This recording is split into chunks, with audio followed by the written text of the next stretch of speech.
하느님은 누구신가에 대한 설교를 이어가고 있습니다. 하느님의 관심은 언제나 인간에게 있기에 인간과의 교제를 매우 기뻐하시는 분입니다. 하느님께서 가진 성품을 학문적으로는 편재성, 전지성, 정능성, 영원성, 불면성 이런 성품을 가지고 있는데 이것은 하느님만이 가지는 속성이고 인간이 가질 수 없는 것이기 때문에 학문적으로는 비윤리적인 속성이다 얘기합니다. 또 하느님의 속성 중에서는 인간이 본받아야 할 그의 자녀인 사람이 본받아야 할 성품을 얘기하는데 그것은 거룩한 것, 의로운 것, 사랑하는 것, 선을 행하는 것, 그리고 진실을 따라 사는 것에 대한 성품입니다. 이 성품은 사람들이 따라야 하는 성격이기 때문에 성품이기 때문에 윤리적인 성격을 가진 그런 성품이다라고 얘기합니다. 여기에서 이제 하느님의 편재성이라고 하는 말은 좀 어렵게 들릴 수도 있지만 저는 도처에 널려있는 성질이다라고 하는 거죠. 어느 곳에 계신다라고 하는 뜻입니다. 하느님은 영이시기에 우주에 충만하시다라고 하는 그런 의미입니다. 예레미야 선지자가 전하는 하느님은 내가 가까운 곳에 하느님이며 먼 곳에 하느님은 아닌 줄 아느냐. 사람이 제 은밀한 곳에 숨는다고 하여도 그는 내 눈에서 벗어날 수가 없다. 나 주의 말이다. 내가 하늘과 땅 어디에나 있는 줄을 모르느냐라고 하는 이야기를 하면서 하느님의 성품에 관해서 이야기를 하고 있습니다. 자기를 죽이려는 형을 피해 도망가던 야곱이 빈들에서 잠을 자다가 내가 너와 함께 있어 네가 어디로 가든지 너를 지켜주며 내가 너를 다시 이 땅에 데려오겠다. 내가 너에게 약속한 것을 다 이루기까지 내가 너를 떠나지 않겠다라고 하는 말씀을 듣습니다. 사실 그 옛날에 자기를 죽이려고 하는 남도 아니고 원수도 아니고 자기 형을 피해서 도망가는 이 야곱에게 주시는 하느님의 이 말씀은 즉 하느님의 편재성이라고 하는 그 속성은 인간에게 매우 큰 위로가 되는 그런 말씀이다라고 하는 얘기입니다. 그러면서 야곱은 주님께서 분명히 내가 숨어 돌아다니는 바로 이곳에도 계셨는데 내가 미처 그걸 몰랐구나 라고 하는 고백을 하고 있는 겁니다. 그래서 그는 그곳을 베델이라고 했고 여기를 하느님의 집이라고 얘기합니다. 우리가 아무도 나를 알아주지 않고 자기 혼자만 견딜 수 없는 그런 고통 속에 있는 아마 나처럼 이렇게 나락에 고통 속에 떨어진 사람은 아무도 없을 거고 내 처지를 알아줄 사람은 아무도 없다라고 했을 때 하느님께서는 내가 어디에 있든지 거기에 가까이 계셔서 위로하시고 도움을 베푸신다라고 하는 것이 바로 하느님의 편재성이라고 하는 겁니다. 하느님께서는 또한 전지전능하시다. 우리가 많이 들었던 얘기죠. 전지전 모든 것을 다 아시고 모든 것을 할 수 있으시다 라고 하는 이야기죠. 모든 것을 다 하시는 하느님은 삼위일체 즉 아버지와 아들과 성령이 서로 완벽하게 알고 계신다는 것을 뜻한다고 합니다. 예수께서는 내 아버지께서 모든 것을 내게 맡겨주셨다라고도 얘기합니다. 제가 삼위일체에 관해서는 설교를 준비를 했습니다. 매우 어려운 이야기이지만 우리가 삼위일체를 또 모르면 안 되는 거예요. 그러니까 알기가 매우 어렵지만은 알고 있지 않으면 안 되는 그런 얘기죠. 사도 바울은 이렇게 얘기합니다. 사람 속에 있는 그 사람의 영이 아니고서야 누가 그 사람의 생각을 할 수 있습니까? 이와 같이 하느님의 영이 아니고서는 아무도 하느님의 생각을 깨닫지 못한다. 이렇게 전하고 있습니다. 그러니까 내가 무슨 생각을 품고 있는지 내가 어디 가서도 웃고 있을 때도 있고 화를 낼 때도 있어요. 근데 내 속에는 진짜로 상태가 어떤지는 아무도 모르는 거죠. 우리가 하느님은 영이시다라고 했을 때 그 영을 영을 알아야만 하느님께서 내게 원하시는 것이 무엇인가라고 하는 것을 알 수 있다는 것입니다. 우리가 사는 세상은 정말로 빠르게 변화하고 있습니다.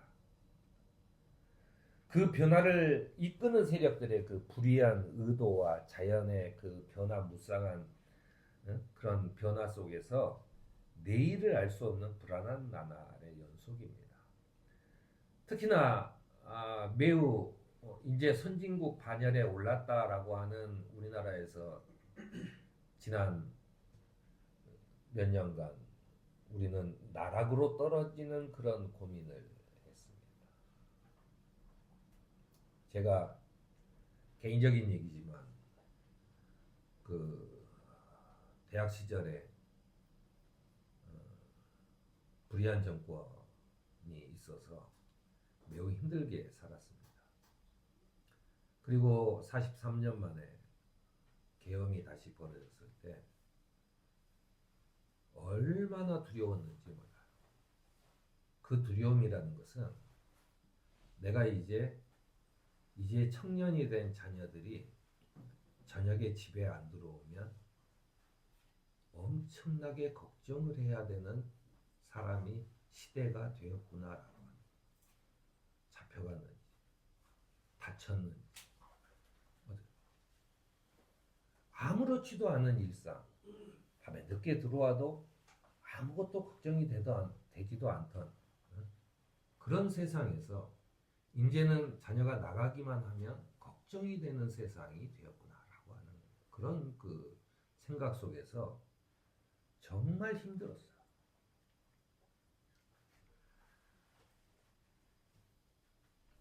그러나 하나님의 지식은 시간을 초월할 뿐 아니라 공간도 초월하시기에 시간적으로 과거, 현재, 미래를 모두 알고 계신다라는 거예요.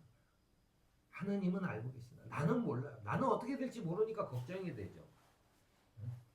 계엄하에서 자녀가 나가는 것조차도 그러면서 한편으로는 제가 참 이 회개를 많이 한 게 내가 젊었을 때 우리 부모님은 얼마나 나를 걱정했을까라고 하는 그런 생각을 하게 됐습니다.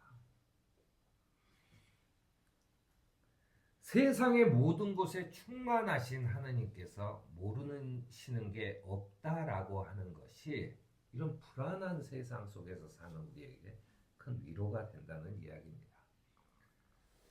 하나님께서는 그렇기 때문에 우리의 행동에 대해서 책임을 물으시지만 또한 인간의 생각과 마음의 소원을 살피시는 그런 분입니다. 사람은 몰라도 하나님은 아시기에 위로와 소망이 있으며 이것으로 우리는 아주 매우 경건한 두려움, 그냥 자기의 그 정서와 영혼과 육체를 갉아먹는 그런 그 두려움이 아니라 경건한 두려움을 갖게 되는 것도 하느님께서 나를 다 아시기 때문이다라고 하는 겁니다.